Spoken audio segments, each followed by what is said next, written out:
बहुत ध्यान से सुनना भाई, जो अपनी जिंदगी से बहुत तंग आ गए हो, परेशान हो गए हो, कष्टमय जीवन जी रहे हो, बहुत दुखी हो गए हो, उनके लिए ये स्कंद पुराण का चरित्र फिर मिले ना मिले, आप प्रेम से सुन लो भाव से। पहला, बैसाख महीने की प्रदोष, चाहे वो शनिचरी प्रदोष हो, चाहे रविवार की हो, सोमवार की हो, मंगल की हो, बुधवार की हो, गुरुवार की हो, शुक्रवार की हो, शनिवार की हो, कोई भी वार की हो, पर बैसाख महीने की प्रदोष, प्रदोष काल में शाम का समय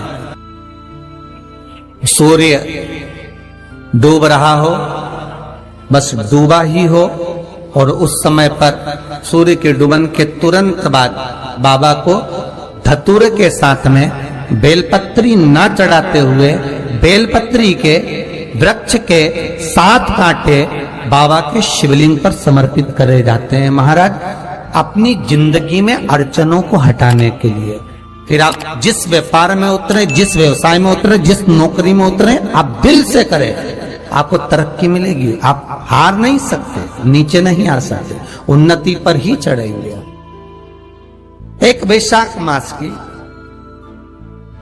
प्रदोष, दूसरा शिवरात्रि के दिन मध्याह्न का समय महाराज, जो बड़ी शिवरात्रि होती है माघ की, बड़ी शिवरात्रि के अंतर्गत मध्याह्न का समय, दोपहर के ठीक 12 बजे, चाहे फिर वो कोई भी दिन हो महाराज, शिवरात्रि जिस दिन पड़ रही हो,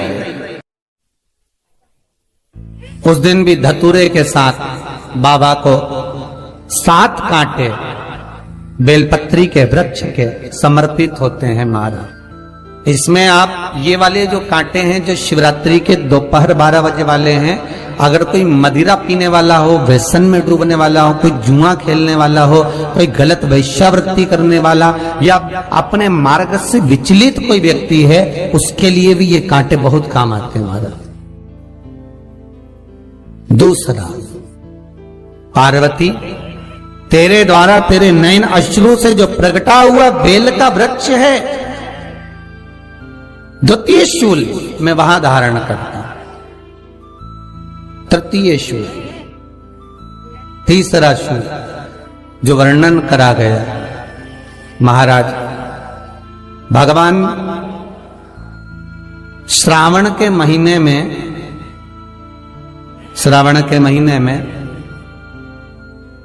जो भी दूसरा सोमवार पड़े, जो भी पड़े, श्रावण के महीने का जो दूसरा सोमवार होता है, उस दूसरे सोमवार में रात्रि के समय पर, अर्थात शास्त्र अब घड़ी और पल का स्मरण करेंगे तो रात्रि के बजेंगे 10 से 12 बजे महाराज, 10 से 12 के बीच में धतूरे के साथ बाबा को शूल समर्पित होता है महाराज।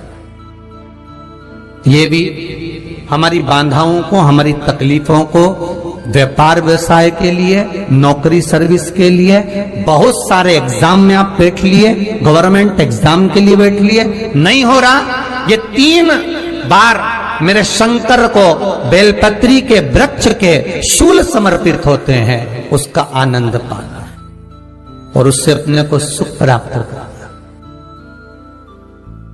कि बाबा भोलेनाथ जी के नयन अश्रु से जो प्रकट हुआ वो रुद्राक्ष का पौधा है, माता पार्वती के नयन अश्रु से जो प्रकट हुआ वो बेलपत्री का पौधा है, और उमा और महेश, जिस महेश के वंशज हैं महेश्वरी, जिनकी 12 खाम प्रगटी है भगवान महेश के द्वारा, वो महेश उमा, उमा और महेश का जो चरित्र है कि उमा और महेश का जब प्रागट्य हुआ, उमा और महेश जब दोनों आनंद में विभोर होकर जब चलते हैं, और दोनों के बैठने से तप मुद्रा से जो पौधा उत्पन्न होता है वो शमी का पौधा है, शमी का पौधा। तो एक बात ध्यान रखिए, शिव जी के द्वारा जो निर्मित हुआ उसमें कोई शूल नहीं है, उसमें कोई कांटे नहीं है। पार्वती के द्वारा जो निर्मित हुआ बेलपत्री का पौधा, उसमें कांटे हैं। और पार्वती के मिलन से भी जो उत्पन्न हुआ है शंकर के साथ में, उसमें भी कांटे, शमी के पौधे में भी कांटे, शमी के वृक्ष में भी कांटे। तो पार्वती जी स्कंद पुराण में प्रश्न कर रही हैं भोलेनाथ जी से कि प्रभु मुझे ये बताओ कि आपके द्वारा जो निर्मित हुआ उसमें शूलता नहीं है, पर मेरे द्वारा जो निर्मित हुआ उसमें शूल क्यों आया है, उसमें कांटा क्यों आया है? थोड़ा सा माताओं, मेरी जीजियों, आपको थोड़ा बुरा तो लगेगा इस प्रसंग को सुनकर, पर लग जाए, पर आज कथा निकली है तो सुन लो, है कि शिवजी जिस रुद्राक्ष को उत्पन्न कर रहे हैं उसमें शूलता नहीं है, पर पार्वती जी जो संग में मिली हैं उसमें भी शूलता है, और पार्वती के द्वारा जो प्रकट हुआ बेलपत्र उसमें भी शूलता है। तो भगवान महादेव बोलते हैं, पार्वती मैं तुझे कुछ कहूं और कहने पर तुझे तेरे हृदय में कोई बात चुभे, शूल लगे तो मुझे ठीक नहीं लगेगा। नहीं नहीं नहीं, आप कहिए प्रभु, मैं सुनने के लिए तैयार हूं, आप तो बोलो कि कारण क्या है। भगवान कहते हैं, पार्वती बस अंतर इतना है, नारी का जो स्वभाव होता है, स्त्री का जो स्वभाव होता है, उसके हृदय में छोटी छोटी बात के शूल बहुत होते हैं। जेठानी ने ये कह दिया, देवरानी ने ये कह दिया, तुम्हारी मम्मी ये बोल दी, तुम्हारे पापा ने ये कह दिया, तुम्हारी बहनों ने ये कह दिया, तुम्हारे भाई ने ये कह दिया, तुम्हारे रिश्तेदार ने ये बोल दिया। ये नारी के भीतर ये शूलता रहती है। तो पार्वती जी बोली कि जितना तप आपने करा उतना तप मैंने करा, और जितनी साधना आपने करी उतनी साधना मैंने करी, और जितना आराधना दिल से आपने करी उतनी आराधना दिल से मैंने करी, फिर इसमें शूलता कहां से आ गई? भगवान शिव बोले, बस पार्वती बात इतनी सी है कि जब मैं आराधना करने बैठता हूं तो मेरी दृष्टि में सम्मुख में कुछ नहीं होता।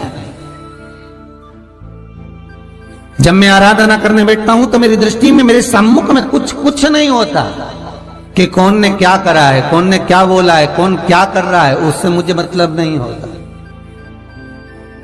उससे मुझे कोई मतलब नहीं। पर पार्वती जब तू आराधना करने भी बैठती है ना, तो तेरी चित्त वृत्ति में कहीं ना कहीं किसी ना किसी रूप में कोई शूल आ ही जाता है। कई माताओं की आदत देखी साहब, भगवान की सेवा करने बैठी है तो भी भीतर थोड़ा सा शूलता भरी हुई है। महाराज बताओ, इतने सारे भगवान इकट्ठे कर लिए, मैंने बोला था बहू से कि वहां रख लेती, बताओ इतने सारे यहाँ पर लाकर रख दिए हैं, अब इसकी सेवा करना पड़ रही है, अब ये करना पड़ रहा है।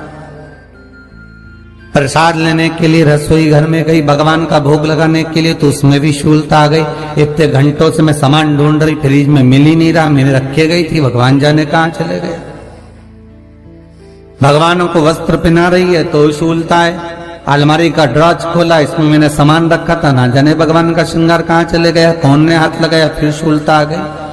भोजन करने बैठे तो शूलता है, कोई कार्य के लिए जा रहे हो तो शूलता है। अर्थात कहीं ना कहीं नारी के जीवन में शूलता बनी हुई है। और पार्वती, जब तुम भजन करो, तप करो, साधना करो, भक्ति करो, उसमें शूलता नहीं होना चाहिए। पार्वती जी ने कहा, भोलेनाथ तो क्या आप मुझे स्वीकार नहीं करेंगे बेलपत्री के रूप में? क्या मुझे स्वीकार नहीं करेंगे शमी पत्र के रूप में? पद्म पुराण, स्कंद पुराण, लिंग पुराण, नर्मदा पुराण और शिव महापुराण, ये सारी पुराणे वर्णन करती है। पार्वती जी का खंड आनंद वर्षित कर रहा है, वर्णन कर रहा है। पार्वती खंड वर्णन कर रहा है, सती खंड वर्णन कर रहा है, उमा संहिता वर्णन कर रही है।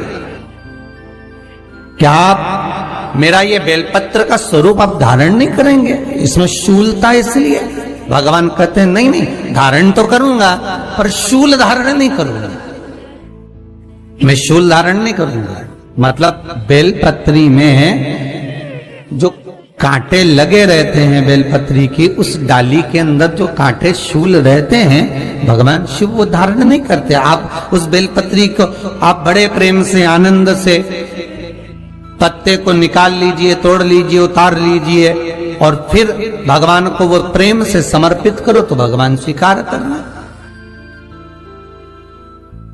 पर भोलेनाथ ये बेलपत्री का जो वृक्ष है मेरे नयन अश्रु से उत्पन्न हुआ है, मेरे द्वारा उत्पन्न हुआ है, फिर तो इन कांटों की कोई महत्वता ही नहीं है, इन शूल की कोई महत्वता नहीं है। पार्वती केवल